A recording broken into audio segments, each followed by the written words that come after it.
டெல்லி அரசின் மதுபான கொள்கை முறைகேடு வழக்கில் முதலமைச்சர் அரவிந்த் கெஜ்ரிவாலுக்கு இடைக்கால ஜாமீன் வழங்கி உச்ச நீதிமன்றம் உத்தரவு பிறப்பித்துள்ளது.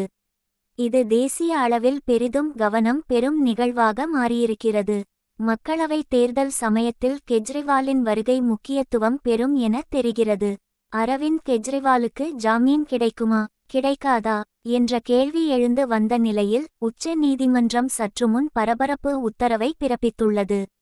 அதாவது ஜூன் 1ஆம் தேதி வரை இடைக்கால ஜாமீன் வழங்கப்பட்டுள்ளது.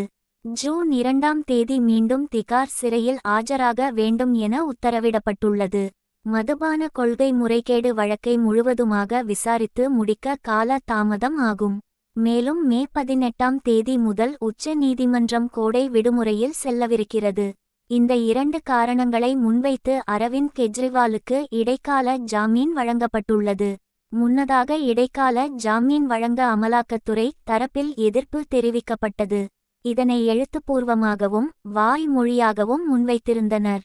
ஆனால் அமலாக்கத்துறையின் கடும் எதிர்ப்பை மீறி இடைக்கால ஜாமீன் வழங்கியுள்ளனர் உச்ச நீதிமன்ற நீதிபதிகள் சஞ்சீவ் கண்ணா, தீபங்கர் தத்தா ஆகியோர் அடங்கிய அமர்வு. இதில் கவனிக்க வேண்டிய மற்றொரு விஷயமும் இருக்கிறது. டெல்லி மதுபான கொள்கை முறைகேடு வழக்கில் 2022ஆம் ஆண்டே வழக்குப்பதிவு செய்யப்பட்டு விட்டது. ஆனால் கைது நடவடிக்கை 2024 மக்களவைத் தேர்தல் தொடங்குவதற்கு ஒரு வாரத்திற்கு முன்பாக நடைபெற்றது. எதற்காக இந்த கால தாமதம் என உச்ச நீதிமன்றம் ஏற்கனவே கேள்வி எழுப்பியிருந்தது. இதையும் மனதில் வைத்து தான் இடைக்கால ஜாமீன் வழங்கப்பட்டுள்ளதாக தெரிகிறது. இது அமலாக்கத்துறைக்கு பின்னடைவாக அமைந்துள்ளது. ஏனெனில் இவர்கள் உச்ச நீதிமன்றத்தில் வலுவான வாதத்தை முன்வைக்கவில்லை. அதன் விளைவாகவே அரவிந்த் கெஜ்ரிவாலுக்கு இடைக்கால ஜாமீன் வழங்கப்பட்டிருக்கிறது.